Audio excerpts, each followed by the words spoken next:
sea cada uno de ustedes bienvenido a Iglesia, la verdad de la vida.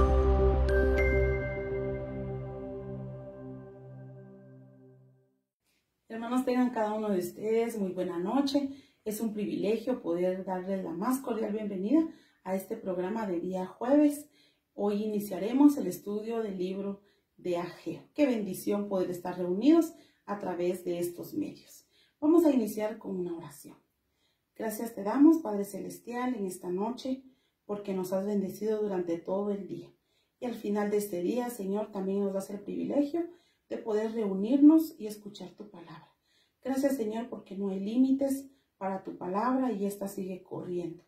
Gracias porque también nos permites escuchar a tu siervo esta noche. Te rogamos desde ya que lo uses para nuestra edificación. Gracias, Señor, por este tiempo y en tus manos depositamos este programa, que sea para honra, gloria de tu nombre y edificación de tus hijos.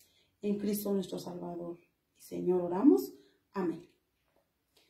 Hermanos, vamos a continuar con el programa de esta noche y vamos a entonar un precioso himno que es el himno 416, Cristo fiel te quiero ser. Entonémoslo con gozo, con alegría para nuestro Señor.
Hermanos, cada día debemos confiar más en el Señor.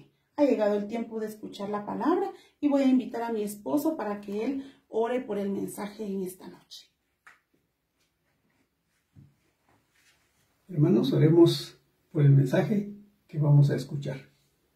Padre, te damos gracias porque tenemos el privilegio de estudiar tu palabra. Gracias también por tus hijos, quienes se preparan para enseñarnos, para impartirnos el conocimiento, Señor, que tú quieres para nuestra vida. Por favor, Señor, utiliza a nuestro hermano André para que él pueda enseñarnos lo que tú nos quieres mostrar en esta noche. Gracias, Señor, por este tiempo. Lo encomendamos en tus manos En el nombre de Cristo Jesús. Amén. Amén. El tiempo es con el hermano André.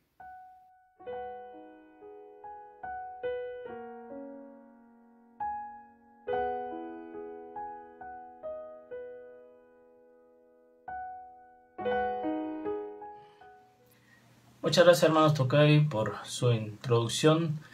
Dios los bendiga. Gracias también a nuestros hermanos de multimedia que hacen posible que este mensaje sea transmitido. Hasta ahora hemos estudiado los profetas menores antes del exilio babilónico. Ahora estudiaremos los posexílicos, es decir, los que ya regresaron de Babilonia. Si recordamos, el profeta Sofonías hace todavía un llamado desesperado al arrepentimiento para que los de Judá se arrepintieran. Y hubo un cierto avivamiento bajo el rey Josías, pero luego que él muere llega la decadencia final y el pueblo es llevado en cautiverio a Babilonia. La primera conquista de Jerusalén y deportación por los babilonios tuvo lugar alrededor del año 607-606 a.C., a la cual le siguieron 2 deportaciones más, con la última en 586 a.C., donde Jerusalén fue destruida completamente. Entonces estuvieron en Babilonia. Y estando ya, Daniel se recordó de la profecía del profeta Jeremías, que después de pasados 70 años, el pueblo de Israel regresaría a su tierra. El rey Ciro, que cogobernaba con aquel Darío de Babilonia del tiempo de Daniel, promulgó el edicto alrededor del año 536 a.C., donde todos los judíos que estaban en su reino podrían regresar a la tierra de sus padres. Para tener un panorama general de aquel entonces, de la historia, de todo lo que sucedió, sería bueno leer los libros Esdras, Nehemías, Zacarías, para que tuviéramos un panorama general de esta historia. De manera que el primer regreso tuvo lugar bajo el mando de Zorobabel, mencionado tanto en el profeta Ageo, en Zacarías, como también en el libro de Esdras. En aquel entonces, alrededor de unos 50,000 judíos con sus siervos regresaron a Jerusalén con el cargo específico del rey Ciro de reconstruir el templo para que se hicieran sacrificios y se invocara el nombre de Dios para que tuviera misericordia del rey y su familia. Esdras 1:2, ahí leemos sobre el rey Ciro. Él dice: el Señor Dios del cielo me ha dado todos los reinos de la tierra. Me encargó construirle un templo en Jerusalén que está en Judá. Y más adelante, en Esdras 6:10, tenemos ese encargo para que ofrezcan sacrificios agradables al Dios del cielo y oren por la vida del rey y por sus hijos.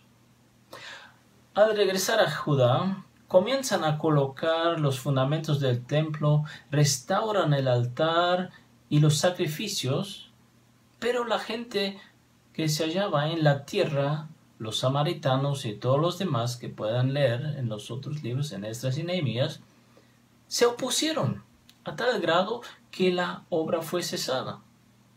Recién cuando los profetas Ageo y Zacarías exhortan y animan al pueblo que siguieran con la reconstrucción del templo, ellos entonces atendieron al llamado y lo hicieron. Esto sucedió 16 años después de haber regresado de Babilonia, es decir, en el año 520 a.C.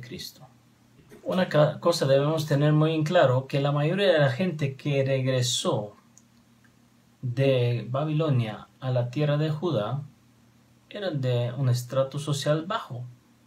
Aquellos que en el correr de los 70 años de cautiverio tomaron en serio la palabra de los profetas se establecieron en la tierra, porque Jeremías 29, 5 a 7 exhortó a los de Judá lo siguiente: edifiquen casas y hagan planes para quedarse, planten huertos y coman del fruto que produzcan, cásense y tengan hijos, luego encuentren esposos y esposas para ellos, para que tengan muchos nietos, multiplíquense, no disminuyan, y trabajen por la paz y prosperidad de la ciudad donde los envié al destierro.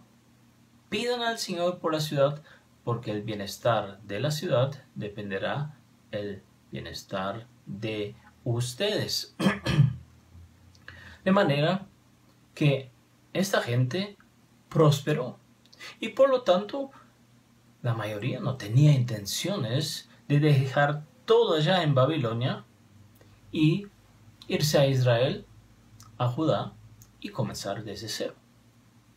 Alfred Edersheim escribe al respecto y dice: según Flavio Josefo, con quien concuerda también Filón, en lo esencial, había un número de judíos que habitaban las provincias transeufráticas que se contaban por millones. Si se considera el número de los judíos muertos en motines populares como el de Seleucia, murieron alrededor de 50.000 hombres. Y estas cifras no parecen ser exageradas. En cierta ocasión, Ciro prohibió a los judíos que regresaran a su tierra para que no se despoblara el país. Un cuerpo de población así tan grande y compacto llegó a constituir un poder político, incluso trascendió el imperio griego hasta los primeros tiempos del imperio romano, según el comentario del historiador Edersheim. Esto para que tengamos más o menos un marco histórico del tiempo en el que regresaron los primeros deportados después de los 70 años en el exilio babilónico. Ahora respecto al profeta Ageo. Ageo, Haggai en hebreo, significa festivo. Es la única persona en la Biblia que es mencionada con este nombre. Probablemente Ageo nació en un día de fiesta de los judíos. O los padres tal vez tenían el deseo que su hijo les produjera alegría o fiesta. Lo más probable es que haya nacido en ese tiempo del cautiverio babilónico, aunque algunos piensan que en base de Ageo 2.3 él haya conocido el templo anterior, el templo de Salomón, porque allí dice el profeta: ¿quién ha quedado entre vosotros que haya visto a esta casa en su gloria primera y cómo la veis ahora? Entonces, para estas fechas, Ageo debería de tener más de 90 años. Su profecía es realmente muy breve y el espacio de tiempo que cubre es solo algunos meses, porque el capítulo 1 comienza en el año segundo del rey Darío, en el mes sexto, en el primer día del mes, y termina en Ageo 2.20, y vino por segunda vez palabra de Jehová a Ageo a los 24 días del mismo mes, el noveno. Prácticamente el transcurso solo de 4 meses. Junto con el profeta Zacarías, su principal función y mensaje era exhortar y animar al pueblo a que reconstruyeran la casa del Señor. Y fuera de estas, hizo también indicaciones del futuro, referente a la venida del Señor. Por ejemplo, en el capítulo 2, del 6 a 7, dice: de aquí a poco yo haré temblar los cielos y la tierra, el mar y la tierra seca, y haré temblar a todas las naciones, y vendrá el deseado de todas las naciones, y llenaré de gloria a esta casa, ha dicho Jehová de los ejércitos. Esto se refiere tanto a la primera como también a la segunda venida de nuestro Señor Jesús como Mesías.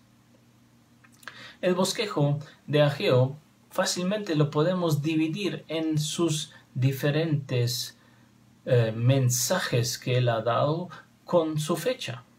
El primer mensaje en el capítulo 1 fue dado el primer día del sexto mes, y era ese mensaje que vamos a tratar hoy sobre la represión por descuidar la reconstrucción del templo, y el abandonar la construcción resultó en escasez.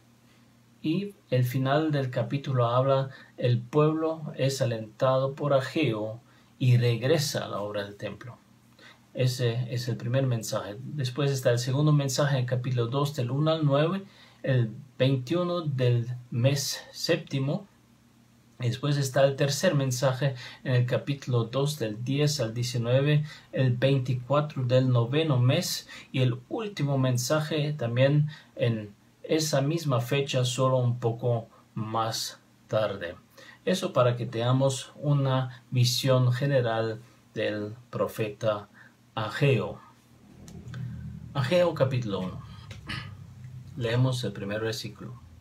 En el año segundo del rey Darío, en el mes sexto, en el primer día del mes, vino palabra de Jehová por medio del profeta Ageo a Zorobabel, hijo de Salatiel, gobernador de Judá, y a Josué, hijo de Josadac, sumo sacerdote, diciendo. Aquí vemos que la palabra del Señor se dirige directamente a Zorobabel, que era el gobernador de Judá, y a Josué, el sumo sacerdote, es decir, a los líderes tanto civiles como religiosos de los que habían regresado del exilio. Y si vamos a ver, Zorobabel era un descendiente del rey David, porque más adelante en Mateo capítulo 1 vemos que él aparece en la genealogía de nuestro Señor Jesucristo. Aquí vemos que en primer lugar se llama la atención a los líderes y luego al pueblo. Difícilmente se puede lograr algo sin que los que están al frente apoyan el trabajo. Vemos aquí también el profeta Zacarías que los menciona directamente y exhorta tanto al gobernante como al sumo sacerdote que hagan cambios en su vida, que consideren que Dios los había puesto en esta posición porque los quería usar, tenía un objetivo claro para cada uno de ellos. Gracias a Dios, ambos escucharon la exhortación y atendieron al llamado. Versículo 2 dice lo siguiente: Así ha hablado Jehová de los ejércitos, diciendo: Este pueblo dice, no ha llegado aún el tiempo de que la casa de Jehová sea reedificada. Esta acusación es bastante dura. Muestra la indiferencia del pueblo, y Dios en su misericordia los había traído de regreso de Babilonia a la tierra prometida. Incluso habían recibido el apoyo del rey Ciro, que también les dio ayuda material para la reconstrucción del templo. También les devolvió todos los utensilios que eran del templo que Nabucodonosor se había llevado a Babilonia. Ellos se habían establecido en la tierra, levantaron el altar, pusieron el fundamento de la casa de Dios y así se quedaron. Este lapso de tiempo fue alrededor de 16 años. Los primeros 6 años porque ellos no quisieron seguir con la obra. Tal vez también por la injerencia de los pueblos vecinos, entre ellos los samaritanos, como lo vemos en Esdras o también en Nehemías, los cuales no pudieron participar de la reconstrucción del templo porque era un pueblo mezclado. Entonces ellos se opusieron a los judíos, y más aún, fuera de solo amedrentarlos y ponerles miedo o amenazarlos, incluso escribieron cartas al rey de Persia para que se detuviera la obra, y alcanzaron eso. Y por eso la construcción quedó parada otros 10 años. Como si Dios, por medio de este edicto, quisiera decirles: bueno, si ustedes no demuestran voluntad, yo mismo les impediré que no puedan seguir adelante, pero tampoco les daré bendición. Cuando decían: no ha llegado aún el tiempo de que la casa de Jehová sea edificada, ellos lo estaban postergando. No ahorita. No les urgía, pero con esto indirectamente estaban diciendo: no nos interesa. Así como está, que se quede. Qué trágico. Nuevamente el profeta toma un impulso y les sigue diciendo en el versículo 4: ¿es para vosotros tiempo, para vosotros de habitar vuestras casas artesonadas, y esta casa está desierta? Aquí ya se pasaron de la raya. En vez de reconstruir la casa del Señor, para la cual habían sido designados, comenzaron a construir sus propias casas. Bueno, humanamente podemos decir, está bien. Primero construyanse sus casas que tengan un techo encima de sus cabezas, y después dedíquense a la construcción del templo. Pero aquí descubrimos un detalle que se va de las manos de ellos. Es doloroso. Aquí dice: de habitar vuestras casas artesonadas, y esta casa está desierta. Casas artesonadas. No eran simples moradías, no. Habían forrado las paredes de sus casas con maderas finas. Y lo más probable, que ese maderado era de las maderas que el rey Ciro había aportado para la construcción o para forrar el templo y adornarlo. Ellos estaban construyendo casas de lujo. ¿Pueden imaginarse esto? Estaban robando material del templo. Eran casas lujosas, mientras que la casa del Señor estaba dejada de lado. ¡Qué triste! El Señor, por medio de Ageo, les dice al pueblo en el versículo 5: así ha dicho Jehová de los ejércitos, meditad sobre vuestros caminos. Como si le estuviera diciendo: consideren lo que están haciendo. Recuerden, yo los traje de allá para que reconstruyan el templo, para que la honra de mi nombre nuevamente fuera restablecida. Pero claro, esta indiferencia tuvo sus consecuencias, como leemos en el versículo 6. Sembráis mucho y recogéis poco. Coméis y no os saciáis. Bebéis y no quedáis satisfechos. Os vestís y no os calentáis. El que trabaja a jornal recibe su jornal en saco roto. Pueda que estén viviendo en casas lujosas, pero miren cómo les va. Siembran un montón y recogen poco. Comen y no se sacian. Toman y no quedan satisfechos. La ropa ya no les calentaba. El jornalero, que cada día recibía su pago, pareciera que el dinero no daba para nada. No alcanzaba ni para las tortillas. Se esfumaba. Había una crisis financiera y una inflación. La moneda se había devaluado y no alcanzaba para comprar lo necesario. Esto porque Dios lo estaba provocando. Aquí esta expresión de que trabaja a jornal, recibe su jornal en saco roto, en realidad debería traducirse de la siguiente forma: el que se alquila como jornalero se vende a sí mismo por un saco de agujeros. Es decir, se estaba desgastando a favor de otro para recibir un salario que se gastaba tan pronto como se recibe. Y esto me hizo pensar en Venezuela. Hace unos pocos días hablé con una hermana allá y me dijo: mira, El salario mínimo está por 1.000.000 de bolívares, pero apenas alcanza para comprar 1 kilo de pollo si es que hay. Pan es raro de conseguir porque la harina viene del país imperialista. La leche es muy escasa. Casi solo vivimos de yuca y plátanos. ¿Cuál es la razón? Venezuela es un país petrolero. Hace unos 30, 40 años atrás era uno de los países más pujantes de América Latina. Ustedes saben por qué, ¿verdad? Porque el presidente Chávez en su época maldijo al pueblo de Israel desde sus entrañas, donde le cayó el cáncer, y la economía de este país desde entonces va en pique. Se cumplió la palabra dada a Abraham. Bendiciré a los que te bendijeren y a los que te maldijeren, maldeciré.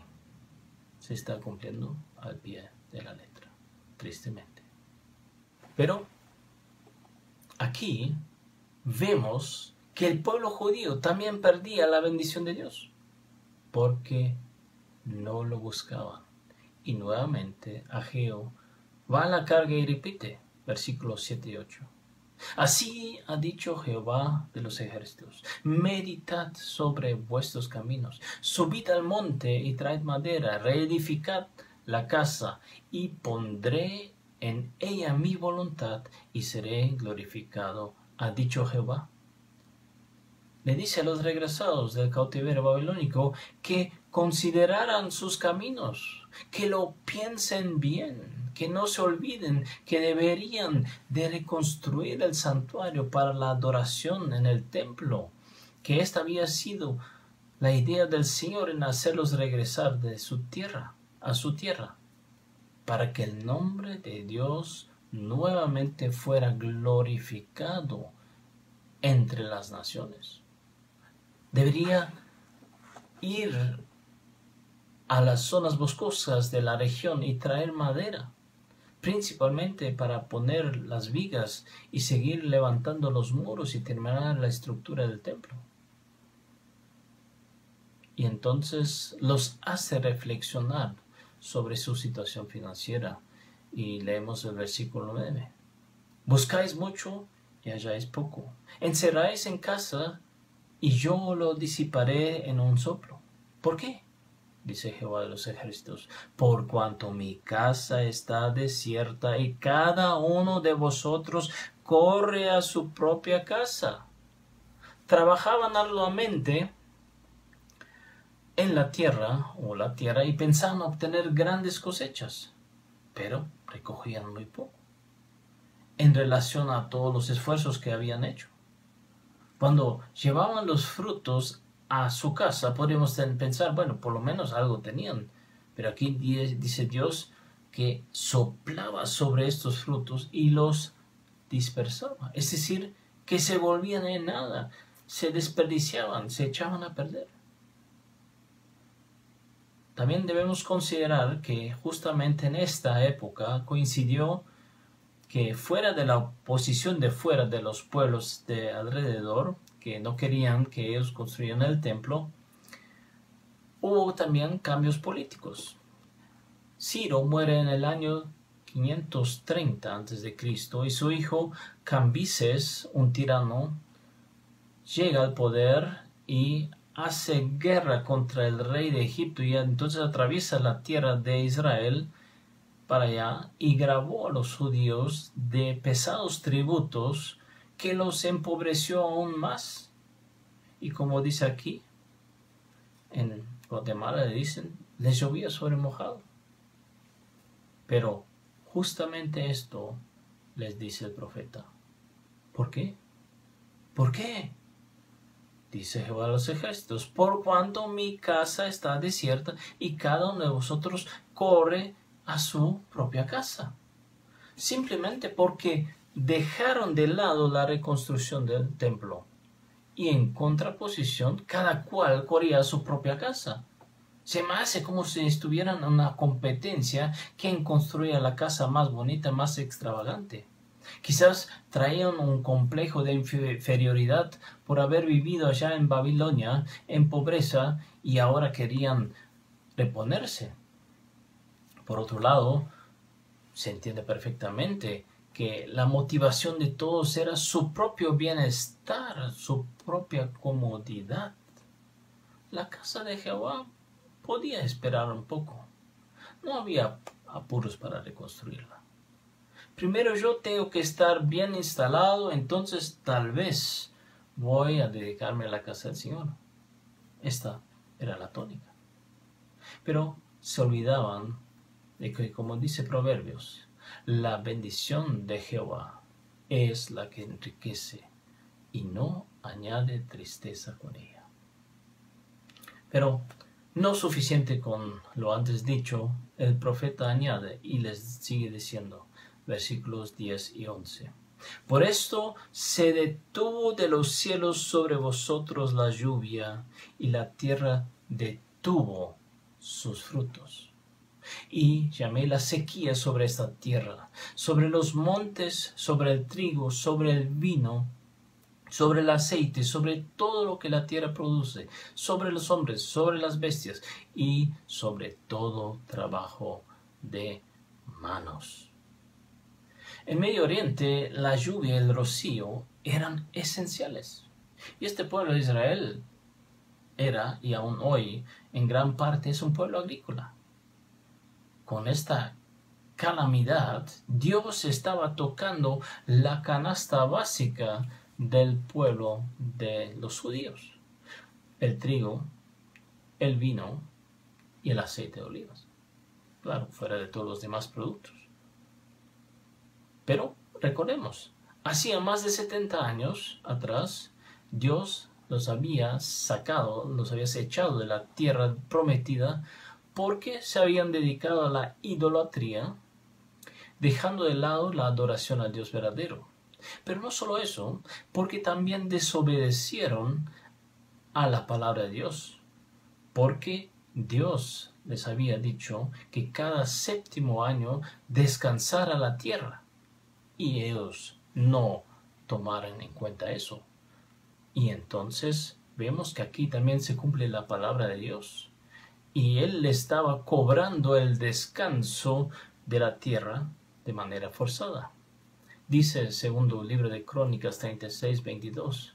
Así se cumplió el mensaje del Señor anunciado por medio de Jeremías. La tierra finalmente disfrutó de su tiempo de descanso y quedó desolada hasta que se cumplieran los 70 años, tal como el profeta había dicho.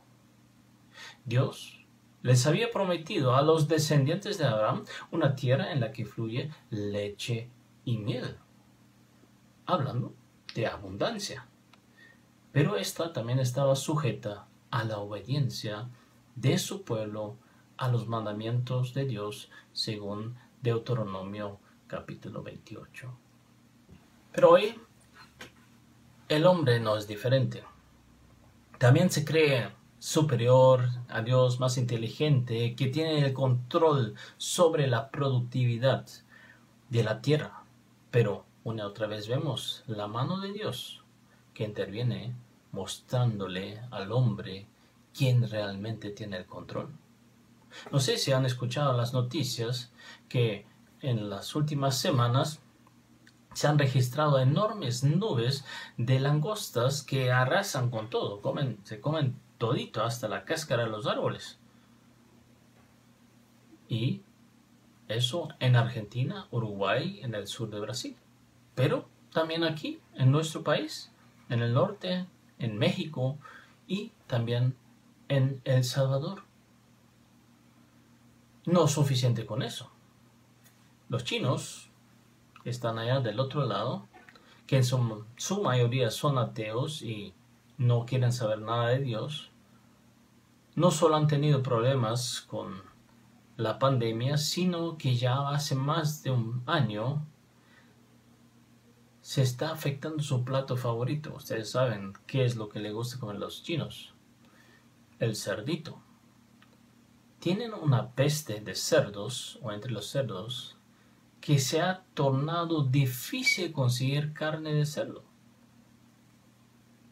Y eso a precios en las nubes.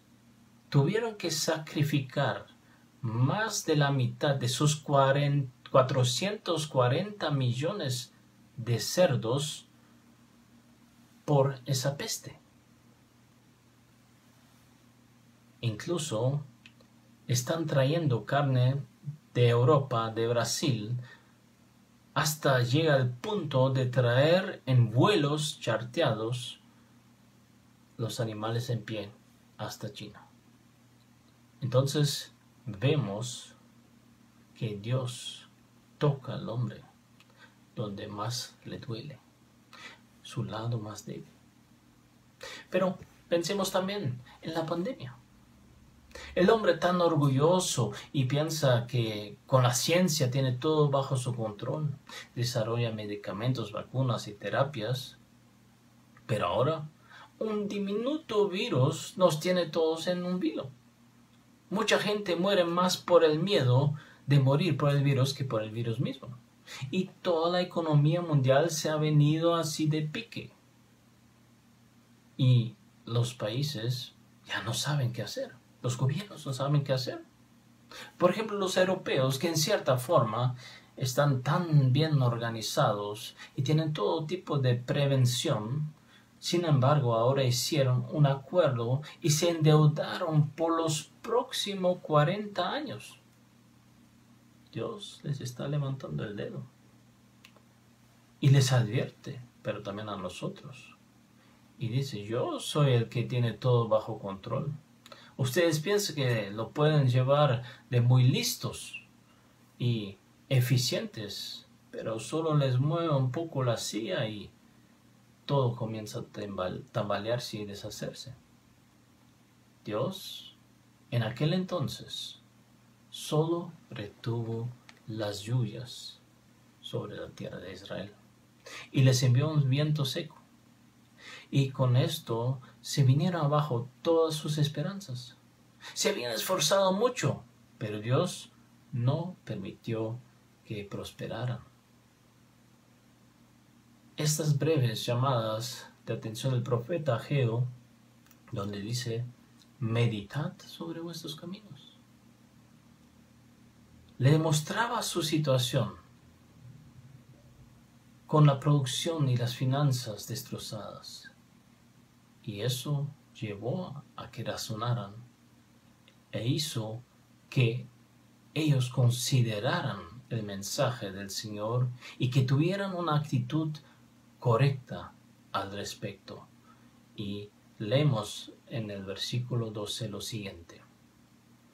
Y oyó Zorobabel, hijo de Salatiel, y Josué, hijo de Josadac, sumo sacerdote, y todo el resto del pueblo, la voz de Jehová su Dios, y las palabras del profeta Ageo, como le había enviado Jehová su Dios, y temió el pueblo delante de Jehová.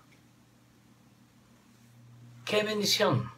Que tanto los líderes como el pueblo entero atendieran al llamado y dieran una respuesta positiva. Raras veces vemos una respuesta así completa, entera del pueblo a los profetas. Una respuesta positiva. Si se recuerdan, ¿cuántos de los profetas que ya hemos estudiado fueron despreciados, fueron atacados, algunos perseguidos e incluso asesinados por hablar el mensaje de Dios? Porque el pueblo no quería atender el mensaje. Aquí vemos, ellos escucharon, reconocieron, interiorizaron y se convencieron de que la palabra de Dios tenía razón. Tuvieron temor delante de Dios. Y este es el principio de la sabiduría, el temor de Dios. Y también actuaron de acuerdo. Y al ver esta reacción positiva, Dios habla nuevamente por medio del profeta y le manda decir al pueblo, yo estoy con vosotros, dice Jehová. Qué maravillosas palabras de ánimo, de aliento. Dios está con ellos. Aún considerando la situación en la que se encontraban, saber que el Dios Todopoderoso estaba con ellos debe de haber sido de gran fortalecimiento interior. Si Dios es por nosotros, ¿quién contra nosotros? Romanos 8:31. ¿Qué más necesitaban? Manos a la obra, vamos adelante. Reedifiquemos el templo. Y así vemos la reacción en los versículos 14 y 15. Y despertó Jehová el espíritu de Zorobabel, hijo de Saltiel, gobernador de Judá, y el espíritu de Josué, hijo de Josadac, sumo sacerdote, y el espíritu de todo el resto del pueblo. Y vinieron y trabajaron en la casa de Jehová de los ejércitos, su Dios, en el día 24 del mes sexto, en el segundo año del rey Darío. Claro que aquí la tónica está en que Dios, el Todopoderoso, puso en ellos el deseo de reconstruir el templo. Despertó su espíritu, el entusiasmo, el ánimo, tanto de los dirigentes como también del pueblo entero. Y así dio gusto de trabajar. Cuando todos tienen este mismo sentir, cuando hay unidad en el trabajo para llevar adelante un proyecto, principalmente para la obra de Dios. Y esto también es contagioso. La palabra vino el primer día del mes sexto y al día 24 vemos a todos trabajando. Claro, debemos suponer que tardó algunos días hasta que todos recibieran el mensaje, lo hayan entendido y luego comenzaran a ponerlo por obra. También debemos de considerar que después de 16 años de dejar un terreno baldío, ¿qué pasa? Se junta la basura, crecen los arbustos, los arbolitos, que después había que arrancarlos. Si ustedes tienen un terreno baldío cerca de su casa, seguramente se dan cuenta, principalmente en esta época de la lluvia, cómo crece la maleza. Imagínense después de 16 años. Seguramente no fue fácil limpiar todo el terreno del templo. Llevó su tiempo. No solo eso, ellos también tuvieron que juntar material, traer las piedras, traer madera, para que no cuando comenzaran a trabajar luego les faltara el material, sino que pudieran tener continuidad. Ellos tuvieron que organizarse para poder trabajar en equipo y que cada cual supiera cuál era su trabajo, su parte de la obra que deberían de hacer. Y así da gusto trabajar, pero ante todo Dios se agradó de esa disposición de ellos. Pablo nos escribe en 1 Corintios 10:6, mas estas cosas sucedieron a ellos como ejemplo para nosotros. Entonces, ¿qué ejemplo o qué lección sacamos nosotros para nuestra vida? No nos olvidemos, hermanos, que también nosotros, si realmente hemos nacido de nuevo, si Cristo mora en nosotros por medio del Espíritu Santo, entonces nosotros también tenemos un encargo. Hemos sido rescatados de nuestra vana manera de vivir. Hemos sido liberados de la esclavitud, sea de Egipto o de Babilonia que representa al mundo, para servir a nuestro Dios. El Señor nos compró con su propia sangre y ahora le pertenecemos a Él. Ya no nos pertenecemos a nosotros ni al enemigo. Él es nuestro Señor, es nuestro Rey. Y en ese contexto deberíamos leer la primera carta de Pedro, pero solo voy a leer un extracto de eso. Allí dice: ustedes son piedras vivas que Dios está usando para construir un templo espiritual. Por lo tanto, acérquense a Jesucristo, pues Él es la piedra viva que la gente despreció, pero que Dios eligió como la piedra más valiosa. Además, ustedes son sacerdotes especiales y por medio de Jesucristo le ofrecerán a Dios los sacrificios que a Él le agradan. Dios, el Señor Jesucristo, nos sacó de la perdición para que ahora no vivamos para nosotros, sino que hagamos la obra para la cual Él nos ha llamado.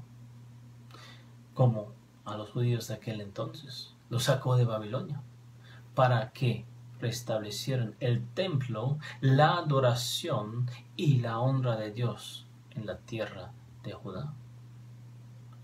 Pero seamos sinceros, el profeta tiene que exhortar a esta gente rescatada y decirles: este pueblo dice, no ha llegado aún el tiempo de que la casa de Jehová sea reedificada, Ageo 1:3 o el versículo 9. Por cuanto mi casa está desierta y cada uno de vosotros corre a su propia casa. ¿Qué me quiere decir eso? ¿Qué le quiere decir a usted eso? Sí, claro, ahora somos rescatados, pero ahora primero tenemos que ver cómo salimos adelante. Tenemos que ver que tenemos que recuperar el tiempo perdido y poner nuestras cosas en orden. Sí, Señor. Nos vemos en la iglesia ahora virtualmente, en los espacios y tiempos que podemos ceder, pero por lo demás, tú tienes que tener comprensión, Señor, que es importante que nuestro testimonio como cristianos ordenados tiene que ser recuperado, demostrando al mundo que estamos avanzando en lo material, en que tenemos buenas casas, una situación de estudio aceptable ante la sociedad. Tal vez nosotros no lo formulemos así, pero en los hechos así estamos viviendo. Nuestra vida, nuestra familia, nuestra casa, nuestro trabajo, nuestro estudio, nuestro éxito es la prioridad de nuestra vida, ¿o no es? Bueno, cuando haya alcanzado mi meta, mi título, mi trabajo, entonces tal vez dedicaré tiempo y esfuerzo al templo o a las cosas de Dios. ¿No es esta muchas veces nuestra mentalidad, mis estimados amigos y hermanos? Yo primero, segundo, tercero, cuarto. Y a saber cuál es la posición que tiene el Señor en mi vida. Pero seamos sinceros con nosotros mismos. ¿Cuáles son los resultados? ¿No son los mismos que vemos aquí con los judíos? Buscáis mucho y halláis poco. Encerráis en casa y yo lo dispersaré con un soplo. Trabajamos como locos, pero pareciera que todo se pone en contra de nosotros. Se nos descompone el carro, después la estufa tiene fugas de gas, se nos enferma alguien de la familia, hay que gastar en médico, en medicina y a saber qué más. No quiero decir que esto no pueda suceder a alguien dedicado, realmente dedicado a la obra del Señor. Sí puede suceder. Pero aquí se cumple, sus salarios desaparecen como si los echara en bolsillos llenos de agujeros. Eso sucede muchas veces. No sé cómo les ha ido en las últimas semanas y meses, pero sabemos de hermanos que han quedado sin trabajo y la situación no es fácil. Aún así, varios han dado testimonio que no les ha faltado ni las tortillas ni los frijoles por la misericordia de Dios. El Señor es y permanece siendo fiel. La pregunta es, ¿somos nosotros fieles al Señor? Esta Es la cuestión que debemos plantearnos a cada uno a sí mismo. Aquí, en esa situación de Ageo, podemos decir que vemos claramente, o podríamos colocar como título el versículo de Mateo 6:33. Mas buscad primeramente el reino de Dios y su justicia, y todas estas cosas os serán añadidas. Los retornados de Babilonia hicieron justamente lo contrario. Corrieron atrás de todas las demás cosas y dejaron al Señor por último. Y tuvieron que vivir, soportar las consecuencias. Si nosotros realmente ponemos al Señor en primer lugar en nuestras vidas, en nuestras familias, podemos estar seguros que el Señor se encargará de todas las demás cosas. Y esto va totalmente contra cualquier criterio de finanzas o de administración de empresas. Porque si honramos a Dios, Él honra a aquellos que le honran. Otro aspecto en esta situación de los retornados a Jerusalén. Ellos fueron hostigados por los pueblos que estaban en su derredor, sus vecinos. Ellos eran sus adversarios. Y ellos se dejaron amedrentar por esta gente. Amedrentar de hacer la obra que Dios les había encomendado. ¿Y nosotros qué? ¿Tenemos miedo de testificar al Señor? Justo ahora, en este tiempo que estamos viviendo, donde muchas personas están desesperadas y buscan ayuda, y nosotros sabemos la solución y callamos. ¿Recuerdan los leprosos ante los muros de Samaria? Ellos se dijeron uno a los otros: si nosotros callamos y si esperamos hasta el amanecer, nos alcanzará nuestra maldad. Nosotros tenemos una responsabilidad de transmitir el mensaje de salvación a una humanidad perdida, hermanos. Fuera de esto, se trata de la glorificación del nombre de Dios, que la casa ya no estuviera en ruinas.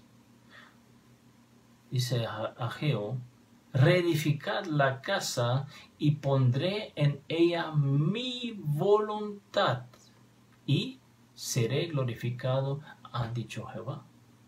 Nosotros estamos en esta tierra para que el Señor pueda poner su voluntad en nuestras vidas, que seamos templos del Espíritu Santo, para que Dios sea glorificado en cada uno de nosotros, piedras vivas para la edificación del templo espiritual.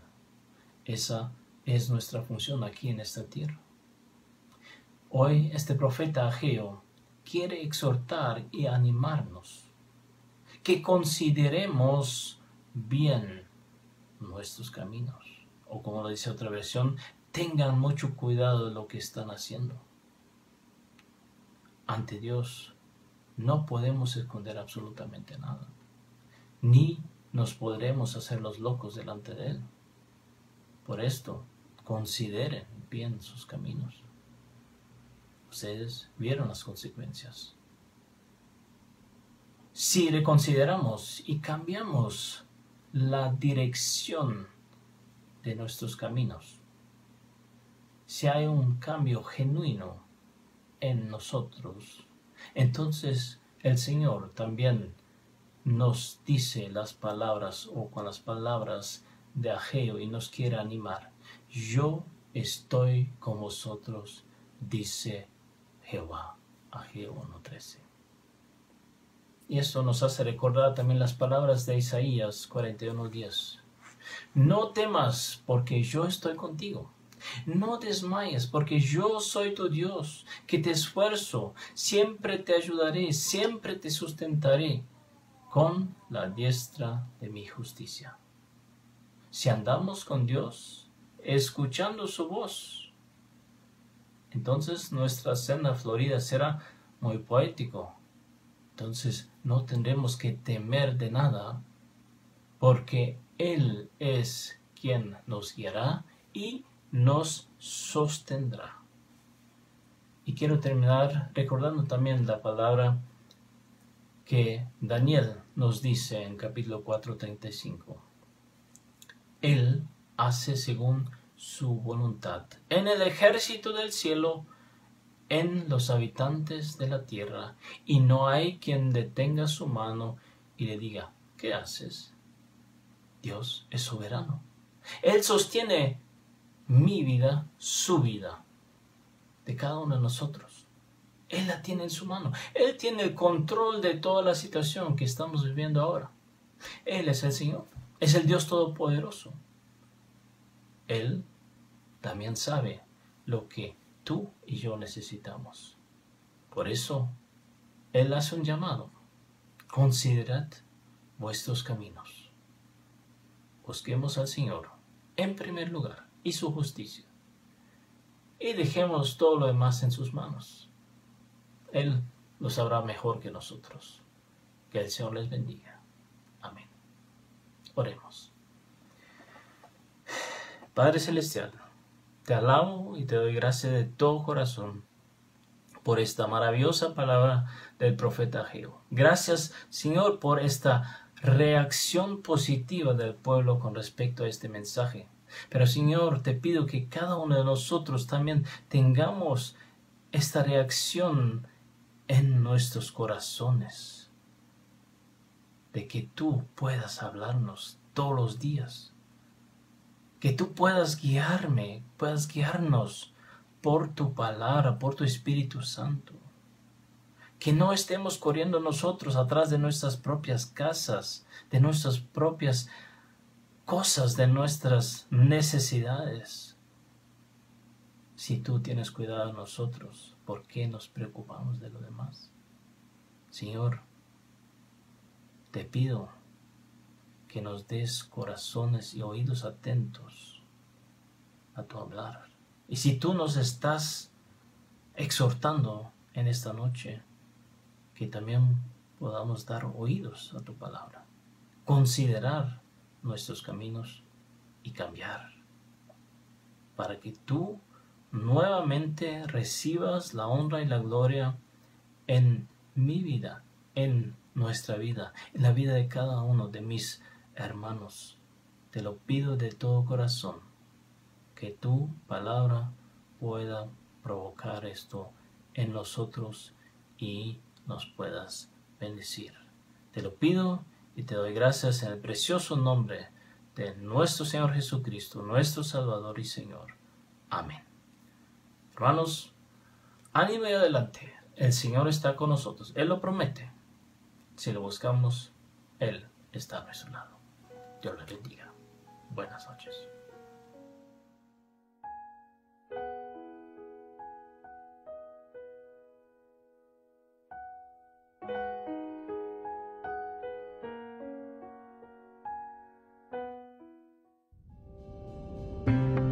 Alabad a Jehová, naciones todas, pueblos todos, alabadle, porque ha engrandecido sobre nosotros su misericordia, y la fidelidad de Jehová es para siempre.